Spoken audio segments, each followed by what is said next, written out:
제가 예수님에 관한 이 복음을 되게 중요하게 여기고 있는데요. 이 예수님에 대해서 6가지를 저희들이 전체적으로 공부를 할 예정이에요. 근데 이 6가지가 죄인들이 제사함을 받고 구원받고 영생을 얻는데 필수적인 요소이기 때문에 이 6가지 이 예수님의 복음에 대한 이 부분은 저희들이 철저하게 공부하고 마음에 새기면 좋을 것 같습니다. 성경에는 예수님을 믿어야 구원을 받는다고 말씀을 하고 있어요.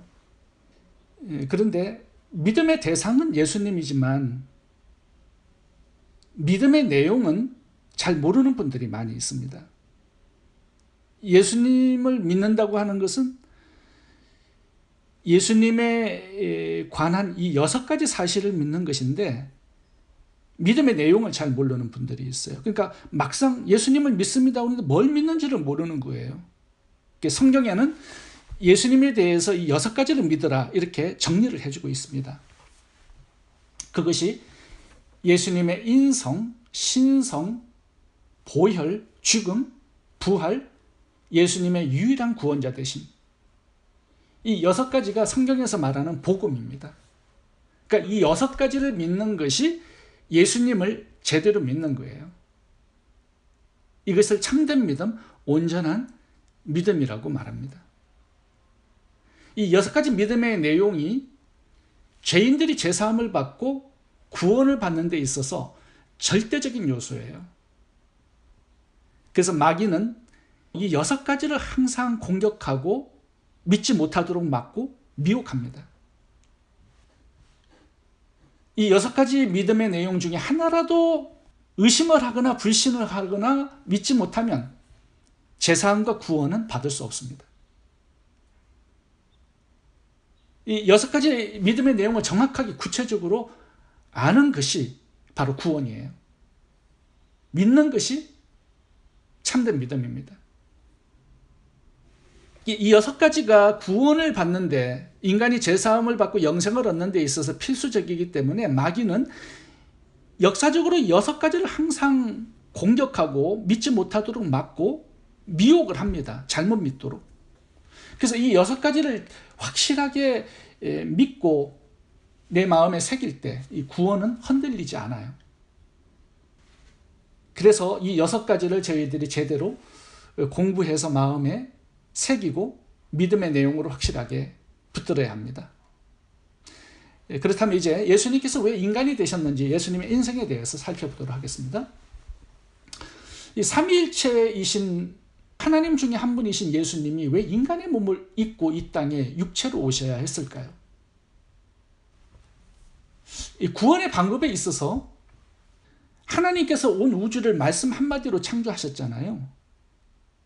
그래서 우리가 범죄하고 이제 사망을 당할 때 하나님께서 내가 너의 죄를 사하여 주겠다.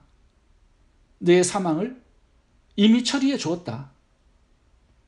너는 구원받은 하나님의 백성이다. 이렇게 말씀 한마디로 구원을 이루어 주실 수는 없을까요?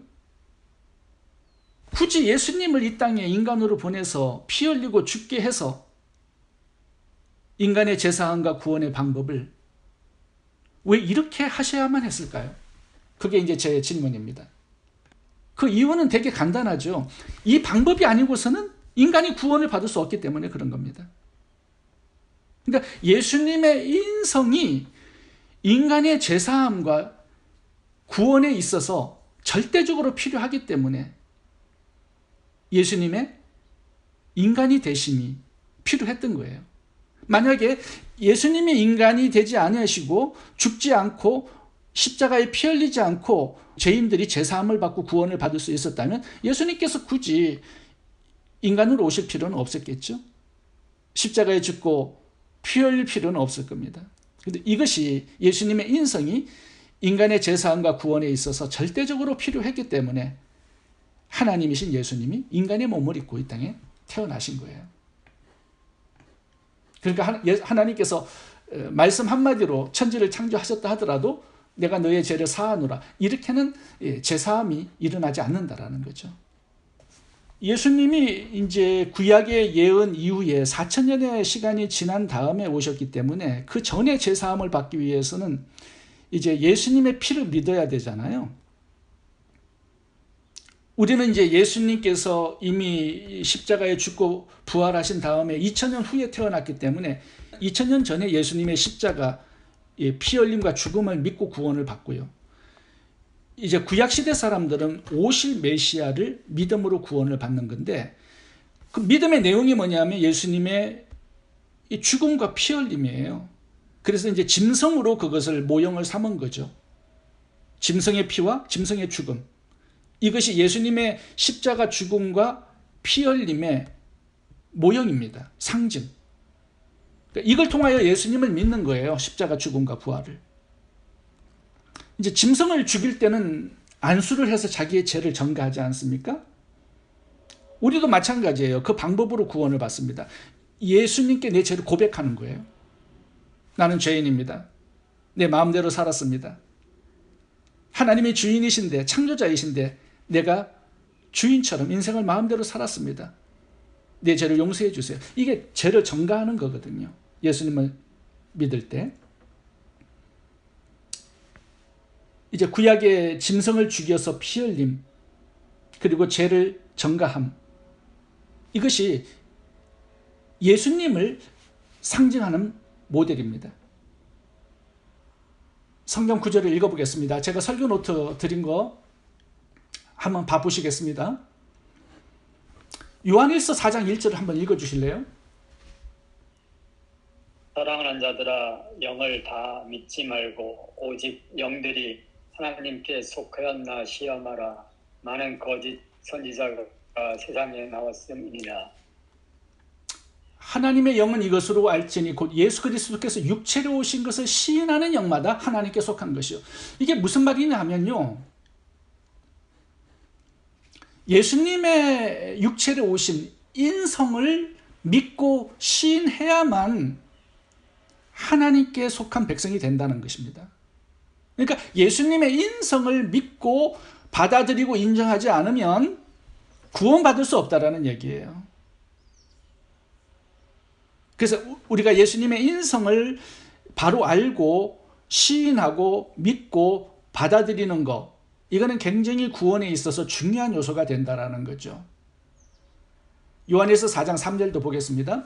예수를 시인하지 아니하는 영마다 하나님께 속한 것이 아니니 이것이 곧 적그리스도의 영이라. 예수님의 육체로 오심, 인성을 시인하지 않아요, 믿지 않아요, 그러면 구원받을 수 없습니다.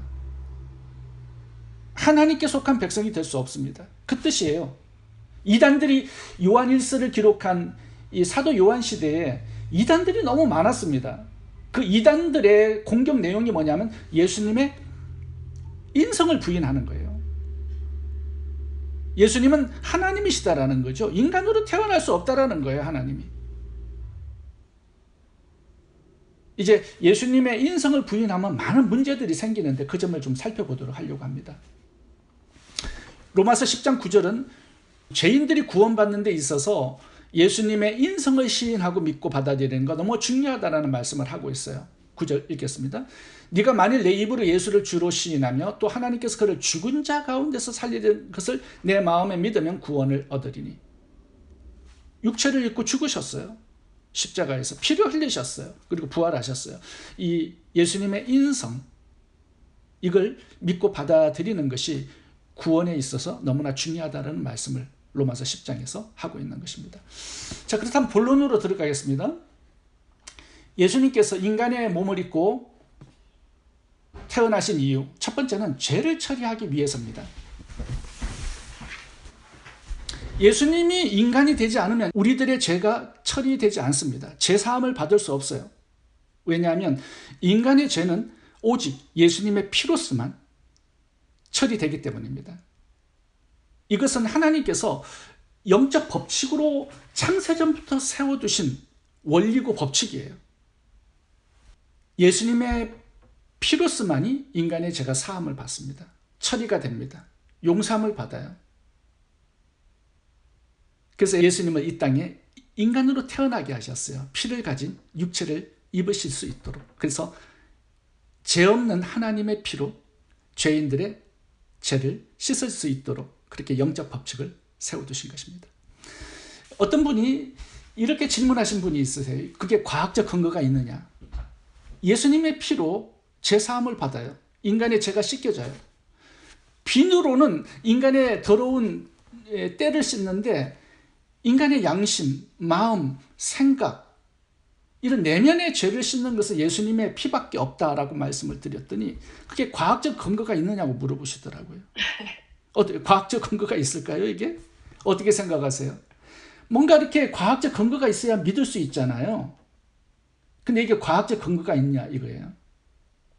눈에 보이나요? 우리의 생각, 마음, 이 더러운 죄를 씻는 예수님의 보혈의 피에 이 능력이 과학적으로 증명이 되었을까요?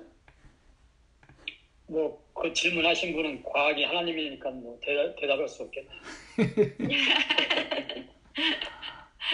우리가 이해할 수 없고 과학적으로 참 증명하기 어려운 부분이 예수님의 피로서 인간의 죄를 씻고 처리한다는 겁니다. 이거 되게 이해하기 어렵고 받아들이기 어려워요. 그래서 믿지 못하는 분들이 많이 있습니다. 그런데 우리가 인생을 살다 보면 과학적으로 증명하기 어려운 것들이 되게 많아요. 우리 엄마의 뱃속에서 아이의 뼈가 어떻게 자라나는지 과학적으로 증명이 되었나요? 피가 어떻게 생성이 되는지 어린아이의 몸에서 과학적으로 그게 증명이 되었을까요? 우리의 음식을 먹으면 소화되어서 이게 피가 됩니다. 과학적으로 증명이 되었나요? 음식물이 소화돼서 피가 되는 과정이? 과학으로 증명할 수 없는 것들이 너무나 많아요. 바람이 부는 방향, 가는 방향, 길, 과학적으로 증명할 수 있을까요? 우리 마음에 누군가를 사랑해요. 그 사랑의 마음이 과학적으로 증명이 되나요? 우리가 사는 이 세상을 보면요. 하나님께서 창조 전부터 우주를 만드실 때부터 법칙을 세우신 것들이 있습니다. 이제 그게 뭐냐면 지구는 23.7도를 기울어서 태양을 365일 돌도록 법칙을 만드셨어요. 왜냐하면 그것이 이 우주에 가장 필요하고 조화로운 우주를 만드는 법칙이기 때문에 그래요. 하늘에는 공기 역학이 있습니다. 그거에 순행할 때 비행기가 날 수 있고 바다에는 부력의 법칙이 있어요. 그 부력의 법칙에 완전히 복종을 해야 배가 뜹니다. 그러니까 이 법칙을 파괴해서는 조화로운 세상이 만들어지지 않아요. 바다에는 2.7%의 소금이 있습니다. 그래서 모든 더러운 물들을 정화시켜요. 근데 이 정화가 3.7% 되어도 안 되고 1.7% 되어도 안 돼요. 2.7%의 소금의 양이 바다에 있어야만 더러운 것들을 정화시킬 수 있는 법칙이 성립이 되는 겁니다. 그러니까 하나님께서 이 우주를 만드실 때 우리의 인간의 몸은 36.5도의 온도를 가지고 살도록 피의 온도를 정하셨어요. 우리의 몸에. 그것이 우리 생명에 가장 적합한 법칙이기 때문에 그런 거예요. 그러니까 하나님께서는 이 우주 만물을 만드실 때 법칙을 세우신 거예요. 그게 가장 필요하기 때문에 조화로운 세상을 만드는 법칙이기 때문에 그걸 세운 것입니다. 인간을 창조하실 때 하나님은 아담과 하와가 범죄할 걸 미리 아셨어요. 그래서 이 범죄한 후에 인간이 어떻게 죄사함을 받고 다시 하나님과 교제하고 하나님과 화목을 이루고 다시 하나님의 자녀가 되고 백성이 되는 법칙을 만드셨는데 그것이 예수님의 피로 죄사함을 받는 법칙이에요. 다른 피로는 안 돼요. 짐승의 피로도 안 되고 다른 인간의 피로는 안 되고 하나님이신 예수님의 피로만 죄사함이 일어나는 법칙을 창세전부터 세우셨습니다. 그래서 우리가 그 법칙에 순행할 때 죄인들의 죄가 처리되고 씻겨지고 사함을 받게 되는 거예요. 우리가 이 법칙에 순행을 해야 합니다. 죄사함을 얻기 위해서 구원을 받기 위해서. 성경을 읽어보겠습니다. 히브리서 9장 15절을 이수진 성도님 좀 읽어주실래요? 네, 그는 새 언약의 중보니 이는 첫 언약 때에 범한 죄를 속하려고 주사 이것은 죄 사함을 얻게 하려고 많은 사람을 위하여 흘리는 바 나의 피 곧 언약의 피니라. 또 우리를 사랑하사 그의 피로 우리 죄에서 우리를 해방하시고 그의 십자가의 피로 화평을 이루사 만물 곧 땅에 있는 것들이나 하늘에 있는 것들을 그로 말미암아 자기와 화목해 되기를 기뻐하심이라. 땅에 거하는 자들 곧 창세로부터 죽음을 당한 어린 양의 생명체의 이름이 기록되지 않은 자들이 다 그에게 경배하리라. 곧 창세 전에 그리스도 안에서 우리를 택하사 하나님이 우리를 구원하사 거룩하신 부르심으로 부르심은 우리의 행위대로 하심이 아니요 오직 자기 뜻과 영원한 때 전부터 그리스도 예수 안에서 우리에게 주신 은혜대로 하심이라. 예, 됐습니다. 여기 보면 창세 전부터 예수님의 피로 인간의 죄를 사하는 법칙을 세워두셨다 이렇게 말씀을 하고 있어요.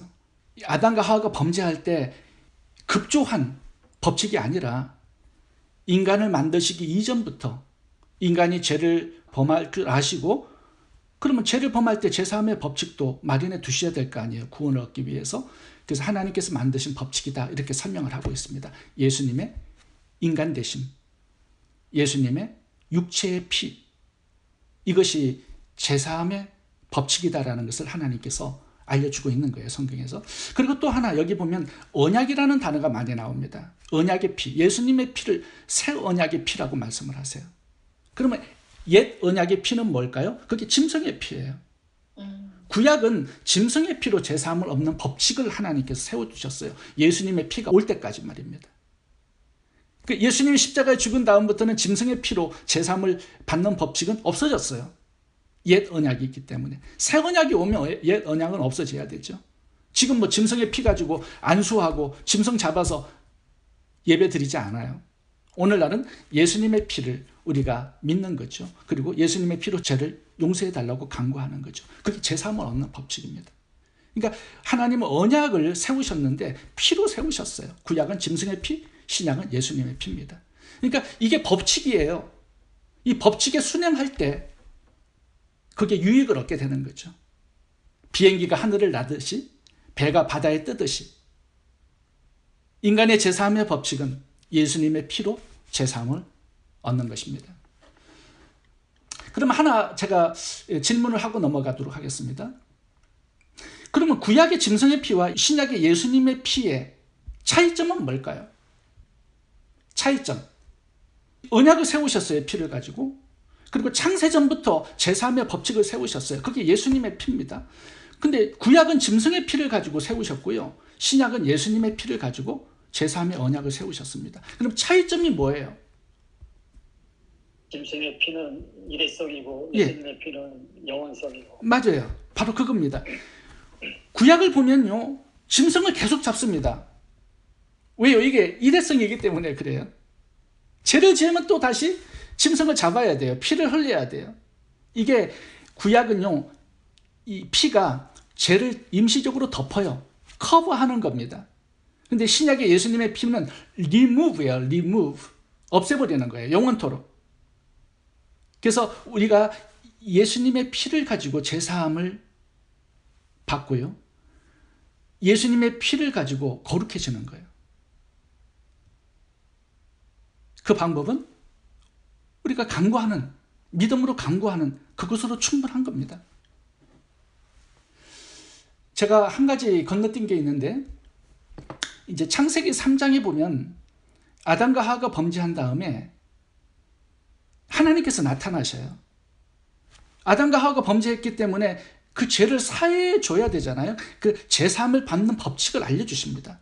근데 두 가지로 알려줘요. 에덴 동산에서.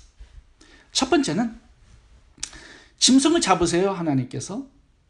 그리고 그 가죽을 뜯어냅니다. 그러니까 피가 묻어 있어요. 짐승을 죽여서 가죽을 뜯어내서 아담과 하와의 벌거벗은 수치를 그 가죽옷으로 덮어줍니다. 그러면서 하나님께서 뭘 가르쳐 주시냐 하면 죄인들이 죄를 범한 후에 하나님을 만날 때는 이 짐승을 죽여서 피를 가져와야 된다라는 이 피의 법칙을 알려주십니다. 그래서 아담과 하와의 범죄 이후에 제일 먼저 나오는 게 뭐냐 하면 짐승을 죽여서 피를 흘린 거예요.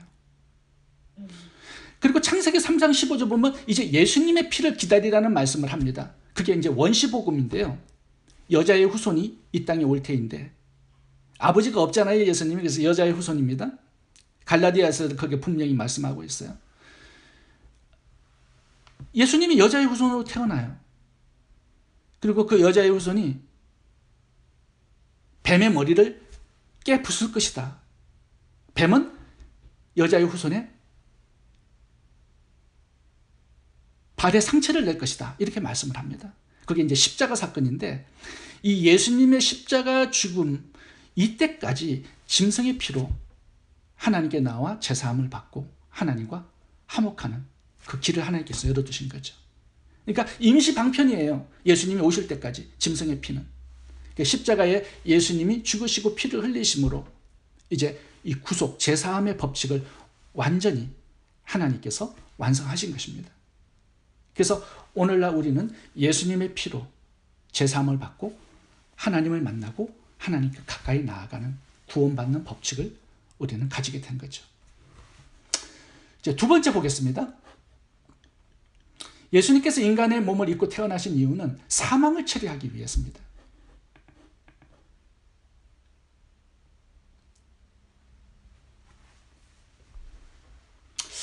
인간이 구원받는 데 있어서 먼저는 죄를 처리해야 돼요. 이 죄가 있는 한 인간이 하나님을 다시 만날 수는 없습니다. 죄인이 거룩한 하나님을 만나면 죽어요. 그래서 죄가 처리되어야 되는데 그 죄는 예수님의 피로만 처리될 수 있어요. 자, 그러면 우리의 죄만 처리되면 우리가 구원받고 다시 하나님과 화목되어서 하나님의 백성으로 다시 복귀할 수 있을까요? 아니에요. 죄만 처리되어서는 안 됩니다. 왜냐하면 죄가 가져오는 결과가 있기 때문에 그래요. 죄의 삭은 사망입니다. 이 사망을 처리해야 돼요. 구원을 우리가 온전하게 얻기 위해서는. 예를 하나 들어보겠습니다. 제 아들이 야구를 하다가 야구공을 쳤는데 그 야구공이 멀리 날아가서 남의 집 유리창을 깨었어요. 그러면 이제 뭔가 물어줘야 되잖아요. 미안하잖아요. 그래서 제가 아들의 손을 잡고 그 집을 찾아가서 미안합니다. 제 자식이 이 야구를 하다가 이 집의 창문을 깨었네요. 미안합니다. 그리고 돌아오면 될까요? 그것으로 충분한가요? 아니죠. 창문을 값을 배상해 줘야 되죠. 이게 죄의 결과입니다. 창문 깬 값을 배상해 줘야 돼요. 그게 온전한 용서함을 받는 방법이죠. 내가 잘못했는데 말로만 잘못했습니다. 이거는 온전한 사과가 아니에요. 그 결과까지 내가 책임을 져야 이게 온전한 용서가 되는 것입니다. 우리가 죄를 졌어요. 하나님께 피해를 준 거고 하나님의 창조의 세계를 파괴한 겁니다. 그리고 내 자신도 파괴하고 이웃도 파괴한 게예요. 그 죄의 결과는 항상 저주로 나옵니다. 그러면 이 죄의 결과인 사망, 이 사망을 처리해야 되는데 이것도 예수님이 처리해 주셔야 돼요. 우리가 처리할 수가 없어요, 스스로. 우리는 목숨이 하나밖에 없기 때문에 그런 거죠. 그래서 예수님께서 인간이 되셔야 되는 그 첫 번째 이유는 거룩한 피를 흘리셔야 했기 때문에 인간이 되셔야 했고요. 두 번째는 이 죄의 결과인 삭신, 이 사망을 처리해 주시기 위해서 인간의 몸을 입으셔야 되었어요. 죽으실 수 있기 때문에 인간이 되셔서. 그래서 그 죽으심은 예수님은 죄가 없기 때문에 죽을 수가 없어요. 죄의 삭은 사망인데 죄가 없기 때문에 사망이 올 수가 없어요. 그래서 죽을 수 있는 유일한 방법은 인간의 죄를 덮으시는 것밖에 없습니다. 그래서 예수님의 죽음을 성경에서 찾아보면 항상 대신이라는 단어가 나와요. 대신 죽은 거예요. 우리의 죄를 덮으시고. 이게 구약에서 우리의 죄를 짐승의 머리에 손을 얹고 전가하는 겁니다. 대신 죽어요. 내가 죽어야 되는데. 그러니까 죄의 삭은 사망인데 이 사망을 짐승이 대신 처리해 준 거예요. 구약에서는. 근데 신약에서는 이제 예수님이 우리의 죄를 대신 처리해 주는 겁니다. 우리가 죄를 고백해서 예수님께 전가하는 거예요, 우리의 죄를. 그래서 예수님이 십자가에 죽으심으로 우리의 죄가 거기서 죽은 거죠. 그래서 예수님은 인간이 되셔야만 했어요. 우리의 죄와 죄의 삭신 사망을 처리하기 위해서, 대신 죽기 위해서 인간이 되셔야만 한 것입니다. 그러니까 예수님이 하나님이신데 인간이 되지 않으면 거룩한 피가 없기 때문에 우리의 죄사함이 일어나지 않아요. 그리고 우리를 대신해서 죽을 사람이 없기 때문에 구원이 일어나지 않아요. 그래서 예수님의 인간 되심은 우리의 구원에 절대적으로 필요한 요소가 되는 것입니다. 성경 구절 읽어보겠습니다. 이 대시되는 단어가 되게 많이 나오는데요. 이사야 53장 6절부터 읽어보도록 하겠습니다. 우리는 다 양 같아서 그릇 행하여 각기 제 길로 갔거늘 여호와께서는 우리 무리의 죄악을 그에게 담당시키셨도다. 자기 영혼을 버려 사망에 이르게 하며 범죄자 중 하나로 헤아림을 받았음이니라. 그러나 그가 많은 사람의 죄를 담당하며 인자에 온 것은 섬김을 받으려 함이 아니라 도리어 섬기려 하고 자기 목숨을 많은 사람의 대속물로 주려 함이니라. 죄를 알지도 못하신 자로 우리를 대신하여 죄를 삼으신 것은 우리로 하여금 저희 안에서 하나님의 의가 되게 하려 하심이라. 한 번 죄를 위하여 죽으사 의인으로서 불의한 자를 대신하셨으니 이는 우리를 하나님 앞에 인도하려 하심이라. 이튿날 요한이 예수께서 자기에게 나오심을 보고 가로되 보라 세상 죄를 지고 가는 하나님의 어린 양이로다. 예수를 보니 이를 행하심은 하나님의 은혜로 말미암아 모든 사람을 위하여 죽음을 맛보려 하심이라. 아버지께서 나를 사랑하시는 것은 내가 다시 목숨을 얻기 위하여 목숨을 버림이라. 이를 내게서 빼앗는 자가 있는 것이 아니라 내가 스스로 버리니라. 여기까지만 하겠습니다. 예수님은 죽을 수가 없어요. 죄가 없기 때문에. 그리고 또 하나는 예수님이 스스로 자기 자신을 죽이지 않으면 우리는 구원받을 수가 없습니다. 예수님이 마음이 바뀔 수 있잖아요. 겟세마네 동산에서 이 잔이 지나가게 해달라고 기도하시는 것 보면 예수님이 죽고 싶은 마음이 없었던 거예요. 마지막에서는. 근데 그렇게 되면 우리의 죄값을, 사망을 대신 지고 죽을 사람이 없기 때문에 우리가 사망이 처리되지 않아요. 아슬아슬한 순간이 겟세마네 동산이었습니다. 예수님이 조금 마음만 바꿔먹었으면 큰일 날 뻔했죠. 결국 기도 3번 하시더니 예수님이 바로 마음을 잡으시고 죽기로 결정하신 거예요. 그래서 내가 내 목숨을 스스로 버리노라 이렇게 말씀하신 거예요. 죄가 없기 때문에 죽을 수가 없기 때문에. 그래서 예수님의 죽으심은 우리 인간의 모든 죄를, 저와 모든 분들의 죄를 대신 지신 죽음이었습니다. 그래서 우리의 사망이 처리된 거예요. 골로새서 1장 21절 읽어보겠습니다. 전에 악한 행실로 멀리 떠나 마음으로 원수가 되었던 너희를 이제는 그의 육체의 죽음으로 말미암아 화목케 하사.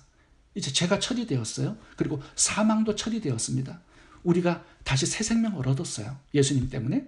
그래서 이제 하나님 앞에 서게 됐다라는 거죠. 화목케 하사 이 뜻이 너희를 거룩하고 험없고 책망할 것이 없는 자로 그 앞에 세우고자 하셨으니. 여기 23절이 중요합니다. 만일 너희가 믿음에 거하고, 바로 이 법칙을 믿으라는 거죠. 예수님의 피에 제사하면 능력이 있고 예수님의 죽음은 우리의 죄값인 사망을 대신 처리하는 죽음이었다. 이 믿음을 가지라는 거예요. 예수님의 인성, 이거는 절대적으로 우리 죄인들의 제사함과 구원에 있어서는 절대적인 필요입니다. 그러니까 믿고 인정하고 받아들이라 이렇게 말씀하고 있죠. 세 번째, 예수님이 육체를 입으신 이유, 마귀를 처리하기 위해서입니다. 마귀. 이 마귀는요, 아담과 하와가 범죄한 이후부터 인간에게 딱 달라붙어서 동거동락하고 있습니다. 지금까지. 잘 안 떠나요. 예수님이 피를 흘리셨어요. 우리의 죄를 사하기 위해서. 대신 죽었어요. 우리의 사망을 처리하기 위해서, 죄값인. 그렇다면 마귀가 떠나가야 되는데 인류와 동거동락하고 살고 있어요. 지금도. 마귀가 어떻게 떠나갈까요? 어떻게 우리를 놓아줄 수 있을까요? 예수님이 인간이 되었기 때문에 자동적으로 그 일은 일어나지 않습니다. 예수님이 피를 흘렸기 때문에 죄인들의 죄사함이 자동적으로 발생하지 않아요. 예수님이 인간의 죄의 죄값인 사망을 대신 처리하기 위해서 죽으셨지만 인간의 사망이 자동적으로 처리되지 않습니다. 이걸 우리가 믿고 받아들여야 돼요. 우리가 예수님의 피로 죄사함, 예수님의 죽으심은 우리의 죄값인 사망을 대신 처리함, 이것도 믿어야 되지만 또 하나를 믿어야 돼요. 또 하나를 믿어야 되는데 그것이 예수님의 인성 속에서 우리가 믿어야 될 또 하나의 믿음입니다. 그게 뭐냐? 예수님께서 피값을 지불하신 거예요. 이걸 믿어야 돼요. 예수님의 피 흘리심은 우리의 죄만 사하기 위한 게 아니에요. 예수님은 피를 흘리심으로 그것을 값을 치른 것입니다. 어떤 값이냐? 우리를 죄와 사망의 마귀의 자식, 마귀의 종된 삶에서 우리를 사와서 하나님의 자녀로 삼아주시는 그 피값이에요. 이걸 우리가 믿어야 합니다. 그러니까 예수님의 인간이 되심은요, 이 피값을 지불하는 이것이 핵심이에요. 그래서 마귀의 자식에서 우리를 사와서 멸망의 자식, 지옥의 자식된 우리를, 죄의 종된 삶에서 우리를 사와서 하나님의 자녀로 삼아주시는 그 값을 치르는 게 예수님의 피 흘리심과 죽음이라는 거죠. 읽어보겠습니다. 마태복음 12장 29절부터 보시면요, 죄를 짓는 자는 마귀에게 속하였다 이렇게 말씀합니다. 그리고 요한복음 8장 44절을 보면 너희는 너희 아비 마귀에게서 탄생했다 이렇게 얘기해요. 마귀가 너희 아버지라는 거예요. 죄를 범하는 자마다 죄의 종이고 우리가 본래 죄의 종이들이 이렇게 말씀하고 있습니다. 우리의 아버지는 마귀예요. 우리는 마귀의 자식이야. 지옥의 자식이야. 그러면 여기에서 해방되어서 하나님의 자녀가 되는 방법은 뭐냐? 우리 스스로의 노력으로는 그건 절대 일어날 수 없다라는 거죠. 마귀가 놓아주지를 않아요.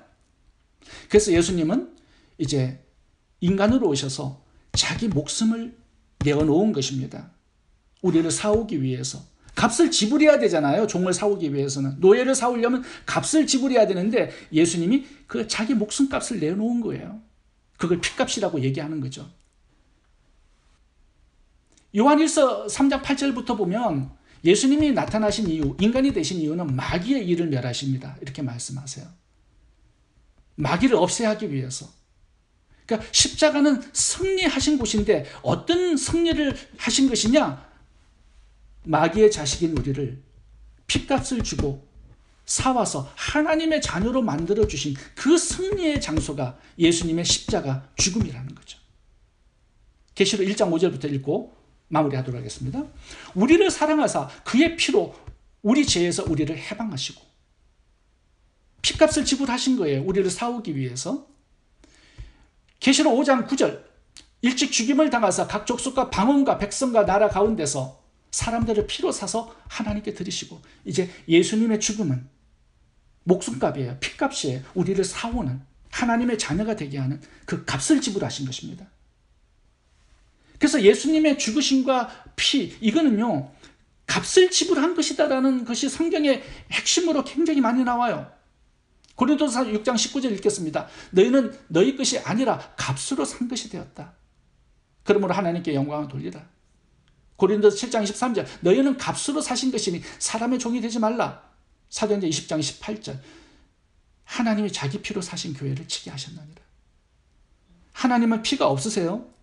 영적인 존재이기 때문에. 근데 예수님은 피가 있으시죠? 예수님이 하나님이라는 뜻입니다. 하나님이 인간이 되셨어요. 왜? 죄 없는 피를 흘리시기 위해서. 그래서 인간의 죄를 사해 주실 수 있는 거죠.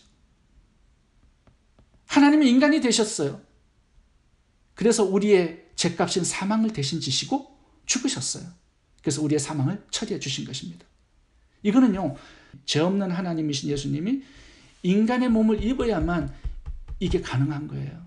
우리의 죄사함, 죄값은 사망 처리, 마귀의 자식에서 하나님의 자녀가 되게 하심, 요 세 가지가 예수님이 육체를 입으셔야만 우리에게 나타나는 결과입니다. 그래서 우리가 예수님의 인성을 믿을 때 이 세 가지가 축복으로 주어지는 거예요. 죄사함, 사망 처리, 마귀에게서 해방되어 하나님의 자녀가 됨. 갈라디아서 4장 이제 4절부터 보면 우리가 피값 주고 예수님이 우리를 사셔서 하나님의 자녀가 되게 하셨다라는 내용이 많이 나옵니다. 이제 아들이 되었어요. 목숨값을 주고 우리를 사오셨기 때문에. 그러니까 우리가 얼마나 대단한 존재라는 거 알아야 합니다. 우리가 막 죄에 뒹굴고 그런 존재로 살아가서는 안 된다라는 거죠. 엄청난 값을 지불하고 하나님의 자녀가 되게 했기 때문에 하나님의 자녀답게 살아야 한다. 이제 이것을 강조하고 있습니다. 가치 있게 살라는 거죠. 예수님의 목숨값. 그 가치로 너의 인생을 살아다오. 예수님이 죽으면서 우리에게 하신 말씀 같아요. 내 목숨값 대신해서 네가 살아다오. 하나님의 영광을 나타내는 존재로. 그런 인생으로 살아다오. 그렇게 말씀하시는 것 같습니다. 마지막으로 하나 더 보고 마칠까요? 네 번째는요. 목사님 질문 하나 드릴까요? 네네네. 마귀로부터 값을 지불해야 된다고 지금 말씀하실 적에 쉽게 이렇게 와닿는 그 마귀의 존재는 어떤 걸? 예, 알겠습니다. 값을 지불했다라는 것은요, 마귀에게 값을 준 게 아니라 하나님의 공의, 하나님의 말씀에 값을 지불한 거죠. 죄사선 사망이라는 말씀에 예수님의 목숨값을 지불한 거죠. 그 피값을 지불하시는 거는 사실 뭐 마귀한테 사실을 한 건 아니고 하나님의 공의, 죄사선 사망이라는 이 말씀에 값을 지불한 거죠. 그래서 마귀의 종된 우리들, 마귀의 자식된 우리들을 피값 주고 사왔어요. 피로 사서 하나님께 드리셨어요. 그러면 피값을 지불한 대상은 누구냐? 마귀에게 뭐 지불할 필요가 있을까요? 하나님의 공의, 하나님의 말씀, 하나님께 피값을 지불한 거죠. 그쵸. 그 마귀한테 피값을 지불했다고 저희가 마귀에 속한다는 건 이렇게 되면은 마귀하고 하나님하고 같이 동등한, 예, 그렇죠. 동등한 그런 죄가 되잖아요. 그렇죠. 예. 근데 이제 마귀가 피값을 받아서 뭐 하겠어요? 이게 법칙이기 때문에 예수님의 이 법칙을 성취한 거예요. 그러니까 이 영적인 법칙에 자기의 피값을 지불하신 거죠. 그러니까 어떤 분들은 마귀에게 피값을 지불했다고 하는 분들도 있어요. 모든 천지 만상의 주인이 하나님이시기 때문에 하나님께 피값을 지불하고 예수님께서 우리를 구원하신 거죠. 사온 거죠. 마귀의 주인도 하나님이시잖아요. 그렇죠. 예, 그 주인에게 피값을 지불한 거죠. 네 번째, 예수님께서 육체를 입으신 이유는 우리의 대제사장이 되기 위해서입니다. 이 부분이 되게 중요해요. 구속에 있어서. 왜냐하면 구약을 보시면 제사장의 역할이 있고 대제사장의 역할이 있습니다. 제사장과 대제사장의 역할이 뭐예요? 이제 성경을 보면요, 예수님을 우리의 대제사장으로 표현한 구절이 상당히 많이 나와요. 예수님이 왜 우리의 대제사장이 되셔야 할까요? 인간의 대제사장이 되기 위해서는 예수님이 육체를 입으셔야 했습니다. 그러니까 대제사장은요, 백성들의 대표예요. 어떤 대표냐 하면, 구약의 법칙이 뭐냐 하면, 백성들이 죄를 지었을 때 스스로 제사함을 얻을 수 없습니다. 제사장이 피를 뿌려줘야 돼요. 그래야 제사함이 법칙이 성리가 되는 겁니다. 하나님께서 대제사장의 법칙을 만들어주신 이유는 예수님의 제사함의 이 법칙을 설명하기 위해서 그런 거예요. 구약의 백성들이 죄를 지었어요. 그 짐승을 끌고 오잖아요. 짐승에다가 안수를 해요. 그렇다고 제사함이 일어나지 않아요. 죄는 전가되었어요. 그럼 처리가 돼야 되잖아요. 이걸 이제 죽여서 그 피를 가지고 제사장이 이 피를 뿌려야 합니다. 번제단에다가, 향단에다가, 지성소에 피를 뿌려야 돼요. 그래야 하나님께서 그 피를 받으시고 죄를 용서해 주시는 거예요. 이게 법칙입니다. 구약의 제사의 법칙이에요. 그러니까 제사장은 백성들 개인의 죄를 사해 주는 역할을 했습니다.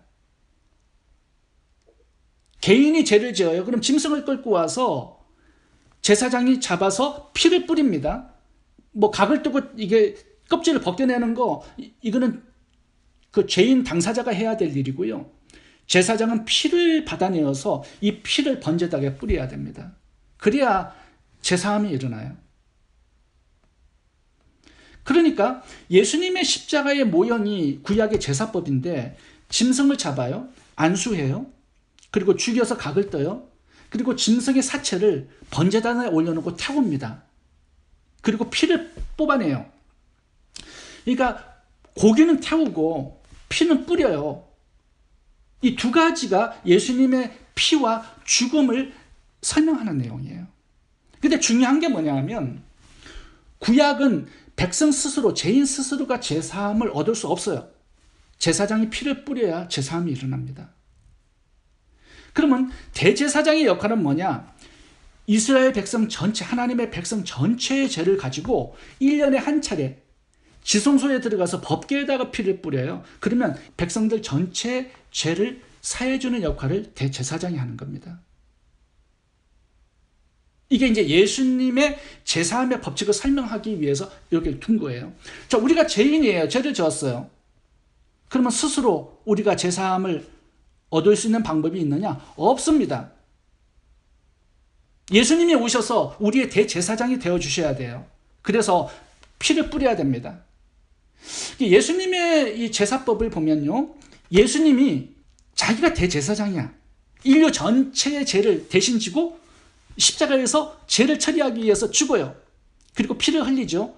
그 피로 죄를 사하고 죽음으로 죄의 삭신 사망을 처리했어요. 예수님이 자기 자신이 대제사장이고, 자기 자신이 성전이고, 자기 자신이 짐승 제물이야. 어린 양이야. 자기가 자기를 잡아 스스로 내가 목숨을 버리노라 그렇게 얘기하시죠. 자기가 스스로 피를 뿌려. 이 십자가는요, 구약 전체의 제사를 모아놓은 곳입니다. 인간이 스스로 죄를 사는 법칙이 없기 때문에 예수님이 우리의 대제사장으로 오셔야만 했어요. 그래서 우리의 대표가 되어서 십자가에서 온 인류를 위한 제사를 드려야 했던 것입니다. 인간이 되지 않고는 우리의 대제사장이 될 수가 없어요. 우리를 위해 피를 뿌려줄 수가 없어요. 그래서 예수님은 인간이 되셔야만 했던 것이죠. 레위기 23장 보면요, 대제사장이 1년에 한 차례 전체 백성들을 위한 제사함의 법칙을 세워두셨는데, 그게 뭐냐 하면, 이제 짐승을 잡아서 피를 가지고 하나님의 법궤가 있는 지성소에 들어갑니다. 지성소에 피를 뿌려요. 7번. 근데 거기에서 제사함이 일어나지 않아요. 피를 뿌렸는데 제사함이 일어나지 않는 겁니다. 이 대제사장이요, 지성소에서 죽는 일이 가끔씩 발생해요. 대제사장도 죄인이잖아요. 자기의 죄가 처리되지 않고 이 짐승의 피를 가지고 지성소에 가서 피를 뿌릴 때 하나님의 법궤 앞에서 죄가 있으면 죽어요. 그래서 대제사장이 옷 겉옷 바로 밑에 방울을 달고 들어갑니다. 대제사장의 옷 밑에는 방울이 달려 있어요. 딸랑딸랑 소리가 나면 대제사장이 아직 살아있구나, 속죄의 제사를 드리고 있구나, 그걸 알 수가 있고요. 딸랑딸랑 방울 소리가 들리지 않아, 그럼 대제사장이 죽은 거야. 지성소에서 누구나 지성소에 들어가면 죽으니까 발에 끈을 묶어서 이제 들어가게 해서 소리가 나지 않으면 그 끈을 잡아당겨서 밖으로 드러냅니다. 그러니까 제사함이 완성되기 위해서는요, 대제사장이 피를 뿌리고 법궤 위에다가 살아서 나와야 돼요. 그게 부활입니다. 그러니까 예수님의 부활이 속죄 제사의 완성이 되는 거예요. 그러니까 예수님은 인간이 되셨어요. 죽기 위해서 세상 죄를 지고 가는 어린 양이 되신 겁니다. 십자가에서 자기를 잡았어요. 죽였어요. 피를 뽑았어요. 자기 자신의 성전이에요. 모든 제사가 완벽하게 일어났습니다. 법궤에 들어가서 피를 뿌렸어요. 자기 자신의 성전이기 때문에. 근데 죽고 부활하지 못해. 그러면 자기 죄 때문에 죽은 거야. 구원자가 아니에요. 우리가 다른 구원자를 기다려야 돼요. 예수님이 죽고 부활하셔서 살아나오셨어요. 속죄가 완성되었다라는 증거가 바로 부활인 거죠. 그래서 레위기 23장의 이 속죄의 법칙을 보면요, 대제사장이 피를 뿌리고 살아나와서 백성들을 축복하는 것으로 속죄 제사의 완성이 됩니다. 오늘 말씀을 정리해 보겠습니다. 예수님이 인간이 되신 이유, 거룩한 피를 흘리기 위해서, 그래서 우리가 제사함을 얻게 되는 거죠. 죄값은 사망이에요. 우리의 죄를 대신 지고 십자가에서 죽기 위해서 인간이 되셔야만 했어요. 그래야 우리의 사망이 처리되는 거예요. 예수님은 목숨을 들여서 피값을 지불하셨어요. 그렇게 함으로 우리를 마귀의 자녀에서 사와서 하나님의 자녀가 되게 하신 것입니다. 이 모든 일들을 이루기 위해서는 예수님이 우리의 대제사장이 되셔야 돼요. 인간이 스스로 제사함을 얻을 수 없는 법칙 때문에 그렇습니다. 그래서 예수님이 우리의 대표가 되어서 십자가에서 속죄 제사를 완성하신 것입니다. 이 네 가지, 피를 흘리기 위해서, 그래서 죄를 처리하기 위해서, 대신 죽어서 우리의 사망을 처리하기 위해서, 마귀를 처리해서 우리를 하나님의 자녀가 되게 하기 위해서, 대제사장이 되어서 우리의 속죄 제사를 완성하기 위해서 예수님은 인간이 되셔야만 했던 것입니다. 혹시 질문 있으세요? 네, 저는 없습니다. 네.